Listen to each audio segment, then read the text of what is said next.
Did you know that German and English are relatives? German is like the older uncle who never really traveled much outside of his own backyard. This means that you can more easily trace the roots from one word to the next, and you can track the changes of the language easily over time. English, on the other hand, has been a globetrotter since leaving its home. It's traveled the far corners of the entire cornerless globe, or the giant ice wall that keeps all the water inside if you're one of those people. Along the way, English picked up some French parts, some Nordic parts, lots of Greek parts, and even some Latin parts. Long story short, German and English grew up together, but when they parted ways, they split far, far apart. Today, I want to walk you through some of the ways that the English and German languages are still similar and how this information can help you to improve your German skills in pronunciation, grammar, and even sentence flow. And for those kids still in school, I'll teach you a few ways to anger your English teacher as well. Let's start with the basics, the alphabet. Almost every letter of the alphabet in German is the same as the ones in the English alphabet.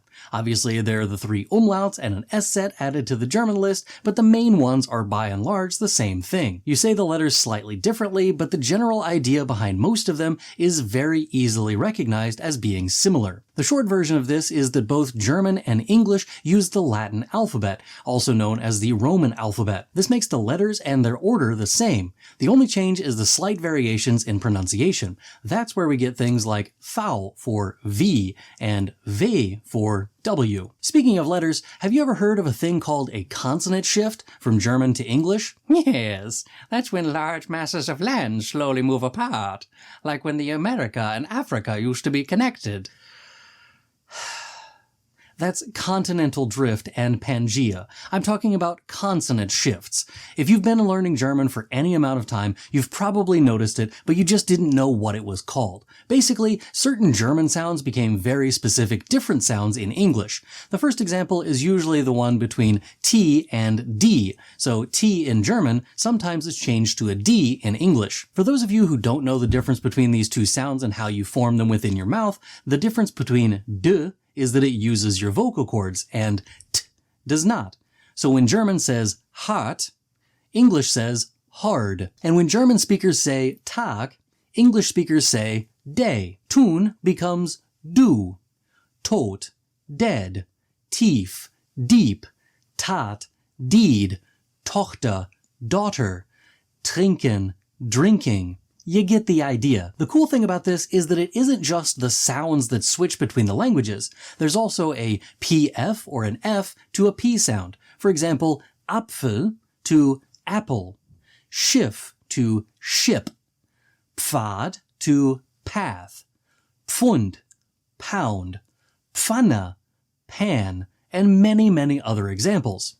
When German says S or TS, in English we say T. For example, Wasser, water, zwei, two, essen, eat, besser, better, aus, out, Herz, heart, and a whole lot of other examples that fall into that category. A change that is similar but not exactly the same as the previous ones is the change from the K sounds in German to the G sound in the English. For example, Tag versus tag.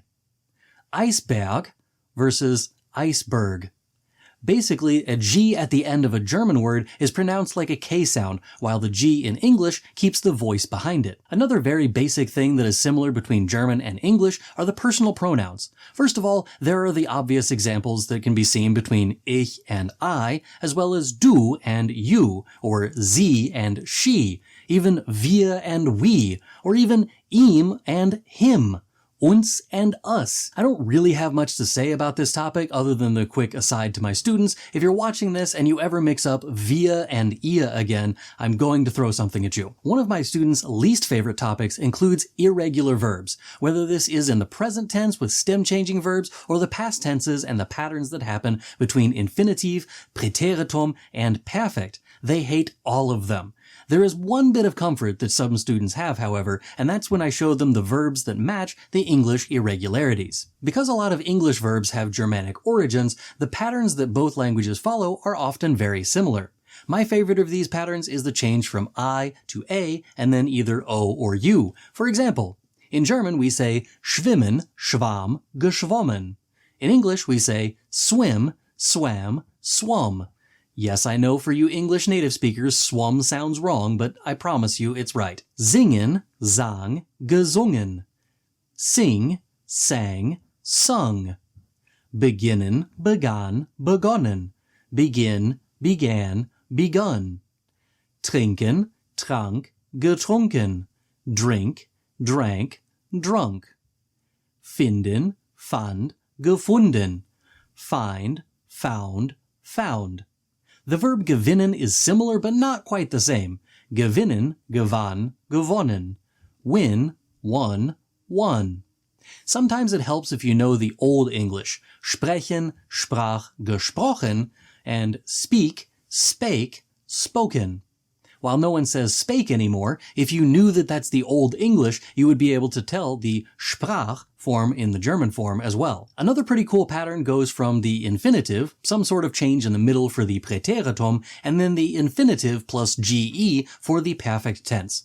The English pattern is similar and goes from infinitive, some sort of change in the simple past, and then back to the same as the infinitive for the present perfect tense. Kommen, kam, gekommen. Come, came, come. Sehen, sah, gesehen. See, saw, seen. Fahren, fuhr, gefahren. Drive, drove, driven. And now for the part of the video where I anger your English teacher.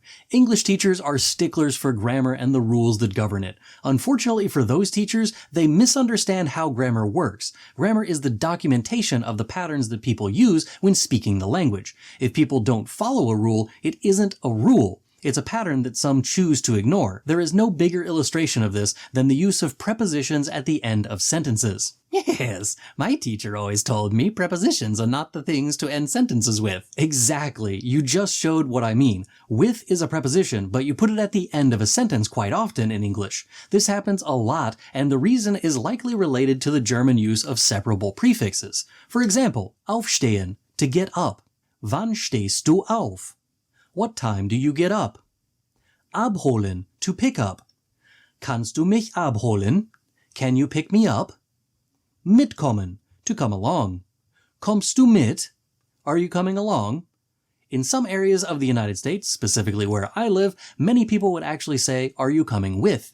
Which is especially annoying to English teachers. Aussteigen, to get out or disembark. Bitte steigen Sie aus. Please get out. Vorbereiten, to prepare. Worauf bereitest du dich vor? What are you preparing for? Ausziehen, to move out. Wann ziehst du aus? When are you moving out? Anziehen, to put on. Was ziehst du dir an?